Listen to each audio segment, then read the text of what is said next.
40 years appeared too long, but Iran's Islamic Revolution has entered its 41st year, the anniversary being February the 11th, when Iran's armed forces declared their neutrality before revolutionaries, effectively ousting the king and his closest. That was in 1979. Last year's anniversary had peering eyes expecting, even working towards the revolution's downfall.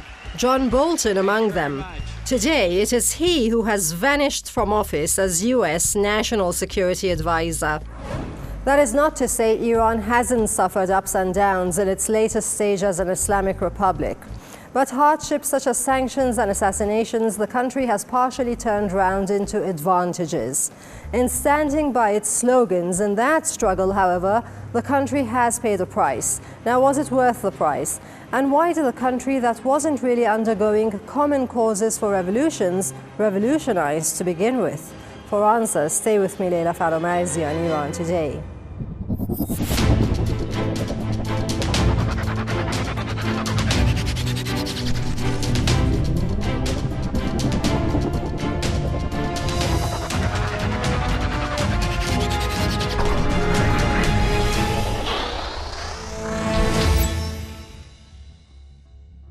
To put first things first, let's take a look at how events unfolded to turn what was one of the world's most ancient monarchies into a republic of the religious kind in the 20th century.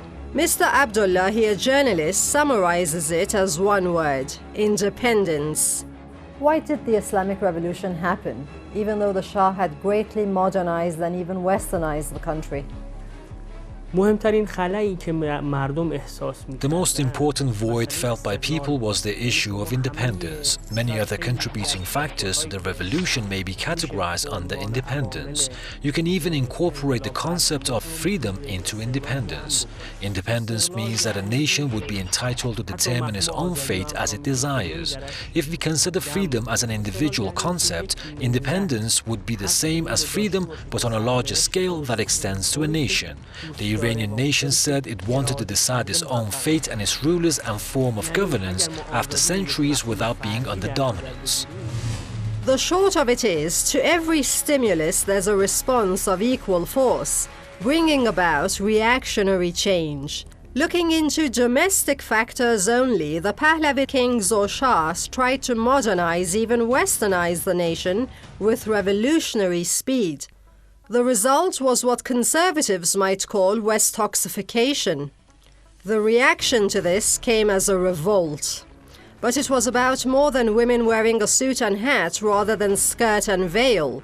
The two kings, father and son, ruled with iron fist as they promoted Western ways. And in the time of the son, Mohammad Reza Shah, the country also suffered inflation close to the Islamic Revolution of 1979. Let's get a feel of the times from a historian, Mr. Haqqani.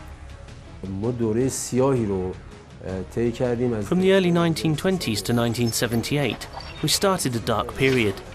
The Pahlavi-era dictatorship has never been seen in Iran, particularly the Pahlavi I era, which was the height of autocracy.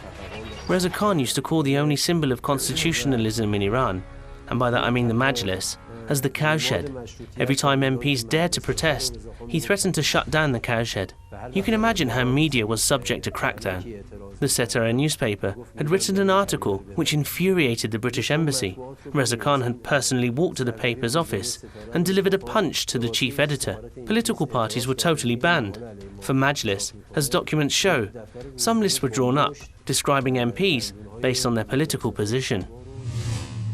Now, such incidents served as an excuse for change the nation was long itching for anyway. And as it had already undergone a revolution decades ago, it had the culture of revolution embedded. I refer to the Constitutional Revolution, which succeeded in 1906.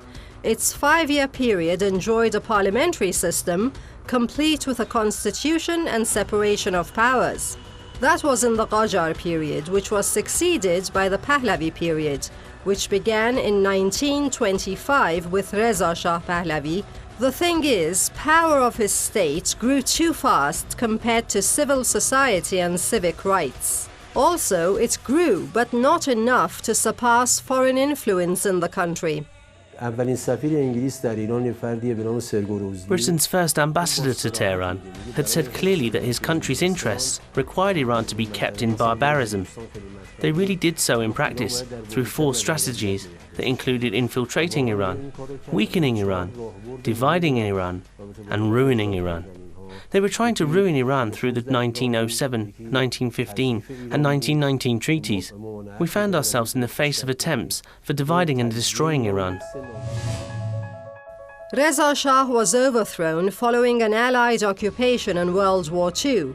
As he was introduced into kingdom by the British, so he was seen out by them. His son Mohammad Reza succeeded him in 1941.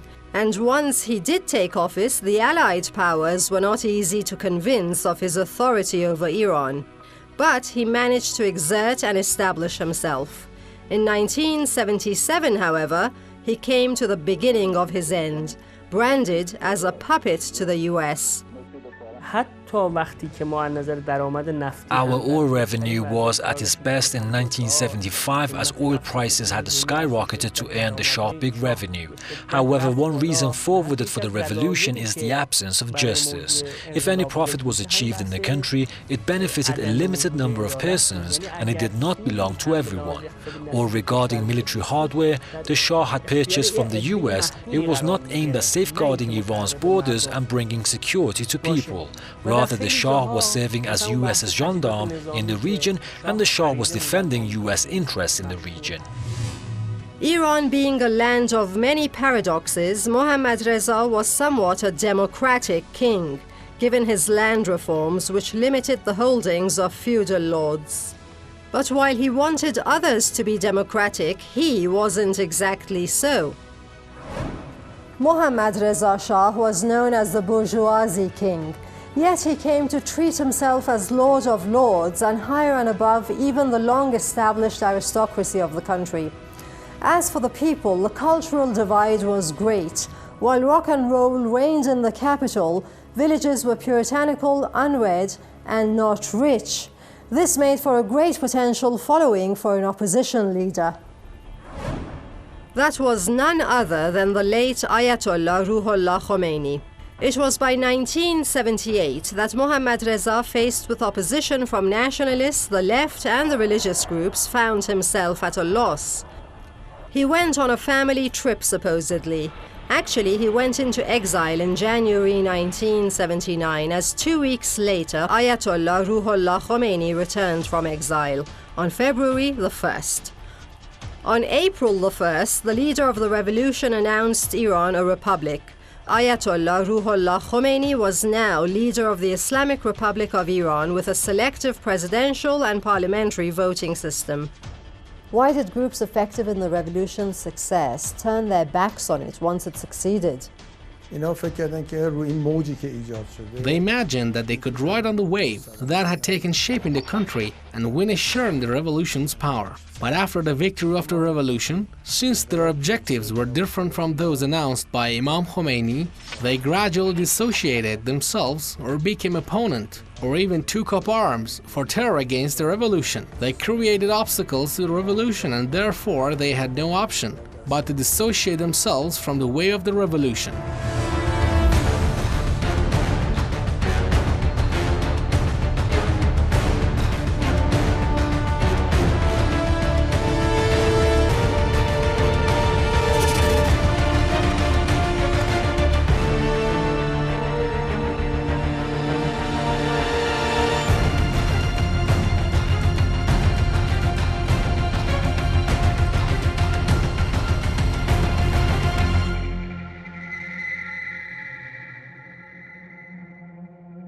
Time for a short break. We'll be back in no time.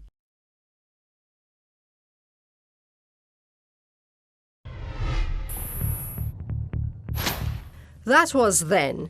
But how is Iran doing now? What social and political achievements might the revolution have to show for itself? Do tell of the revolution's social and political success after 41 years. How successful has it been, really? I think that we have been successful. Following the funeral held for General Soleimani and the missile attack on Ain al-Assad military base, the Islamic Republic entered the second phase. I think that after 40 years, we have registered the third revolution. The first revolution occurred when the Shah was ousted, the second revolution happened when the US was forced out, and the recent events are indicative of a third revolution because the mission envisaged in the third revolution is to push the US out of the region, and we have done very well in fight on arrogance. Mr. Sheikh al-Islam, having been a diplomat, answers the question from a foreign policy point of view. For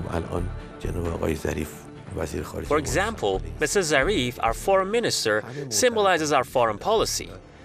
Everyone agrees that he manifests Iran's national will. We may agree or disagree with him on certain issues, but we are assured that Mr. Zarif has not made up his mind under external pressure. He has his own mindset. For instance, he favors a joint comprehensive plan of action, while I personally disapprove of it. But I can't accuse him of having decided under foreign pressure. During the Shah regime, it was not such. The US ambassador used to meet with the Shah to tell him what to do or what not to do. The British ambassador also gave instructions. Talking of the union between the state and nation, the strength of it has seen ups and downs. Yet, with the US assassination of General Soleimani this new year, millions poured out in protest as they mourned the war hero and his company. I asked if this was an isolated incident in honoring a soldier or a reunion of the nation with the state. Political analyst and Iran expert Mr. Khoshcheshm gives us a social point of view. You know, it's interesting to note that after the Islamic Revolution, we've been having, an election a year, on average, but still, these rallies on Quds Day rallies, as well as the February 11th rallies and similar events and occasions, they are a type of referendum for the Iranians to see if the nation still supports the revolution or not. The 25 million, as well as many other millions that took out to the streets of other cities where there were no, official or formal funeral procession, the bodies were not taken there, but people were out to show their mourning. This showed that people still support the Islamic Revolution. Everyone endorsed what Qasem Soleimani symbolized. What does General Soleimani symbolize? He symbolizes obedience to the leader, resistance, fighting terrorism, freedom of Palestine, freedom of Lebanon, and freedom of Iraq. General Soleimani also unveiled Mr. Trump's terrorism and crimes. Mr. Kanani says why he thinks the US even pulled off what was evidently a rash stunt. I think that Mr. Trump fell into a death trap by Zionists when he ordered the killing of General Soleimani. Zionists had long said they would assassinate him. Since the very beginning, General Soleimani mobilized all corps of resistance and trained them in a way so that they would become links of resistance. The second phase was to connect these links of resistance, and these links became a chain of resistance. These links were intertwined from the Mediterranean to East Asia. Hezbollah with Quds Force and Quds Force with Hashd Shabi, and they all stood against terrorism. The martyrdom of General Soleimani turned this chain of resistance into a social movement. People thronged to the streets to attend General Soleimani's funeral, despite their differences of view. The massive presence of people delivered a punch on the US's mouth. The US could not tolerate a man like General Soleimani, and they decided to assassinate him. They made a mistake because it caused national solidarity. The world was moved. We have always respected anybody struggling for his nation. General Soleimani struggled to safeguard Iran and Iran's territorial integrity, and he lost his life on this path. Therefore, people of every opinion joined his funeral. General Soleimani, the leader and the government are one united entity. You saw how people turned out on the anniversary of the revolution. They came for the sake of their leader and the revolution. General Soleimani revived Iranian zeal, dignity, and pride. The martyrdom of General Soleimani strengthened our unity and courage. More on the general after a quick news break to see what the world media are saying on the revolution's 41st. For that, I give you Shahrzad.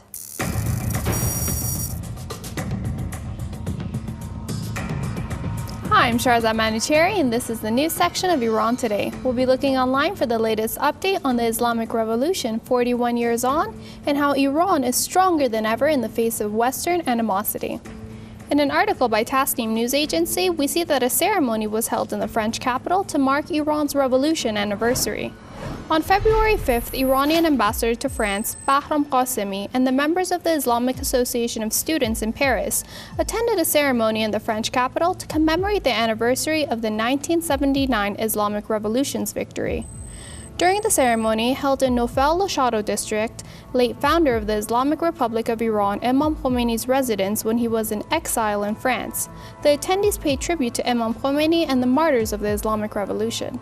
Tasnim news agency claims Iran's besieged force to unveil a strategic plan in coming days, says the commander. Iran's besieged mobilization force commander General Gholamreza Soleimani said it plans to unveil a strategic plan in the coming days. Speaking to Tasnim in the central city of Kashan, General Soleimani said the besieged force has prepared a strategic document that has envisioned future plans for the next 10 years of the organization. The document is based on leader of the Islamic Revolution, Ayatollah Sayyid Ali Khamenei's statement on the second phase of the revolution, he said. In an article by Mehr News, we witness how Lebanon's Berry congratulates Islamic Revolution anniversary to Iranian senior officials. Berry called the leader of the Islamic Revolution, Ayatollah Sayyid Ali Khamenei, congratulating him upon the anniversary of the Islamic Revolution. He also sent similar messages to his counterpart, Ali Larijani, and Iranian President Hassan Rouhani. That's all for this segment. We'll see you next week.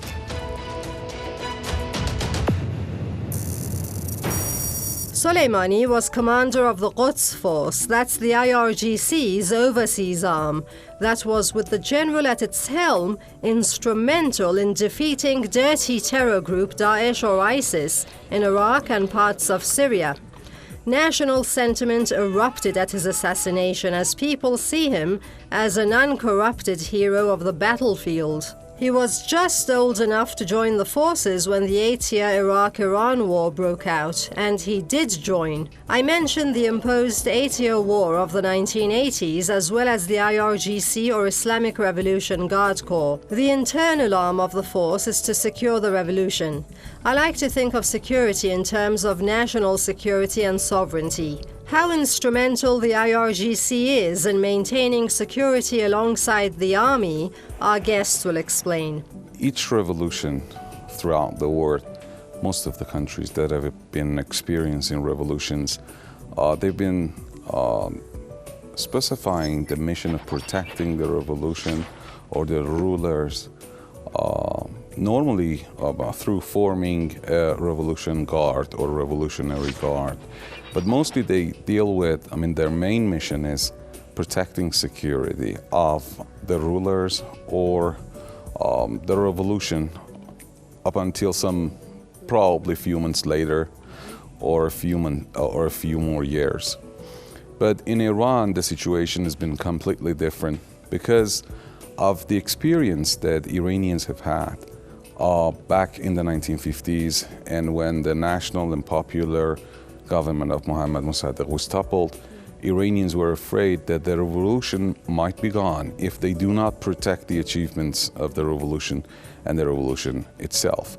So in the constitution, they specifically mentioned formation of two armies actually. One is the formal army, the other one the IRGC, but of course when it comes to defending the country along the borders and across the region or beyond the borders, they share the responsibility with specific mission zones.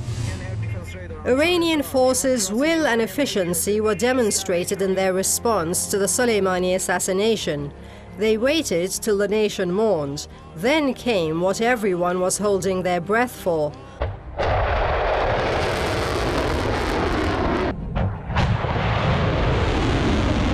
A barrage of Iranian missiles attacked 2 US bases in Iraq, one of them being Ain al-Assad base, the largest in Iraq.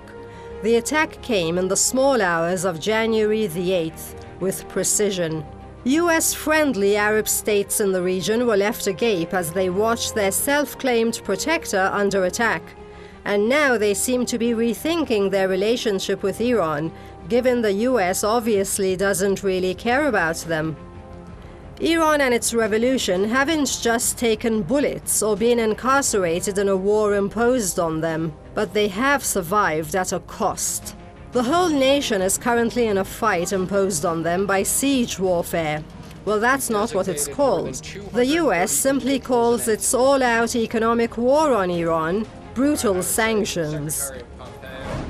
Now, these oil and banking and all-round sanctions, Iran partially sees as an advantage because the country has long been wanting to pull away from oil dependency in defining its budget and economy. And having its crude exports boycotted means Iran will have to focus further on its petrochemical industry, among others. As the country takes its second step, that is, enters its second 40-year phase of the revolution, with a vision of combining science and spirituality, economy and justice, and independence with international relations, Iran's international rankings are impressive. Those rankings are done justice by various prizes Iran awards to different fields. Say the Khwarazmi Award for inventions or the Razi Award for medical achievement. The country's achievements are evident in these examples. In nanoscience, Iran ranks first in the region and 16th in the world. In stem cell research, it ranks 4th. It is nuclear independent in that it can build reactors and achieve the full nuclear energy cycle. In space technology, it can build recon satellites and has made several successful launches. It is independent in making military equipment, such as ballistic and anti-aircraft missiles and Azarakhsh fighter jets. Also, intricate surgeries are performed in Iran, say eye and brain surgeries and organ transplantation. In culture, Iran has succeeded in setting up international media channels in several languages. Also, it holds festivals, both national and international, to uphold art and culture and literature. After Imam Khomeini's return, the Islamic Republic became independent. Under the former regime, US military officers were here and people were under occupation. Even Russia cannot withstand the Iran sanctions for 6 months. But we resisted, and that's because of our ideology. The sanctions have caused us major economic harms, but they have made us self-reliant. Iranians have shown throughout history that they could not withstand bullying. We were winners during invasions of our country in different periods, but the revolution brought us self-determination. They say Iran's economy has been paralyzed by sanctions, but everyone with less information knows Iran's status in military and nanotechnology sectors. We made such achievements owing to sanctions. Iran has made progress in every sector, including technology and medicine. Every time we've been under pressure and sanctions, and instead relied on our own potential, we have broken deadlocks. For instance, in car manufacturing, our cars are waiting for computer systems. After 1 year, it was announced that the computer system had been made domestically, and our cars would no longer remain in the parking lots or warehouses.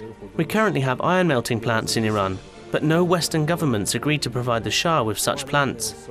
Russia and Ukraine had given us their outdated technology, but in Khuzestan, we're building our largest steel mill. Iran's tech-savvy, rapidly digitizing population is using just under 50 million smartphones. And while the revolution has maintained its identity, Donald Trump has gone down in history as the US's third president to have been impeached. Thanks for watching. Hope to see you at the box at the same times each week. And don't forget to leave your comments and topic requests. Bye for now.